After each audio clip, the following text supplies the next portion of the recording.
भद्रक चांदबाली विधायक प्रचेषा गमनागमन क्षेत्र में जोड़ी है एक फर्द अनुन्नत अंचल को हेब पक्का सड़क एथिपाई राज्य सरकार खर्च करेंगे 9,71,00,000 टंका।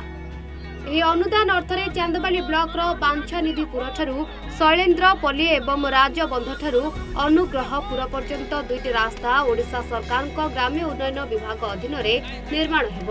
सरकार तरफ रास्ता निर्माण पाई अनुदान घोषणा पर नूतन रास्ता पाई शिलान्यास करा जायछि।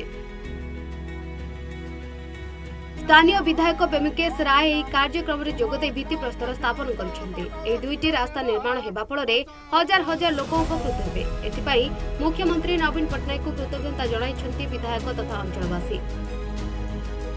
दुईटी रास्तार मूल्य आनुमानिक पाखापाखि 10 कोटी टंका हम एवं माननीय मुख्यमंत्री नवीन पट्टनायक को धन्यवाद देवी जे साधारण लोक मानकर जो डिमांड थिला ताकू माननीय मुख्यमंत्री पूर्ण करछन्ति। चांदबाली निर्वाचन मंडल में पाखापाखि 50 किलोमीटर रास्ता पंचायत राज रु आरडी डिपार्टमेंट को दिया तार डेवलपमेंट होछि। दीर्घ दिन धरी ये जो तलबंधर आउसाई एक गोटे विच्छिन्नांचल हिसाब से पंचायत रु रही आसुला तेणु लोक मानकर बहु आवश्यकता थिला एवं बहु डिमांड भी थिला ये रास्ता हेबा पई।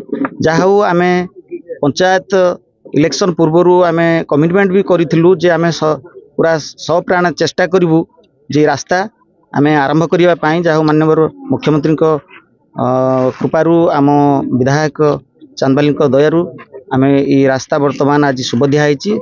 रास्ताटी दीर्घ दिन धरी माने रही जेहेतु पीआर डिपार्टमेंट भितर जेहेतु कोटी कोटी टंकार आवश्यक थिला आम कामटा करूँ जहाँ पीआर डिपार्टमेंट आरडी दे माननीय विधायक द्वारा रास्ता मंजूर हो पारी।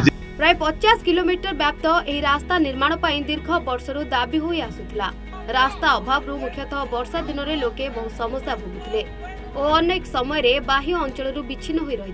तेज दीर्घ दाबी पर रास्ता निर्माण पर शिलान्यास होइथिबारु आगामी निर्वाचन पर एक करा जाउथबा चर्चा होउछि। भद्रक देवकांत महांती रिपोर्ट सूचना टीवी।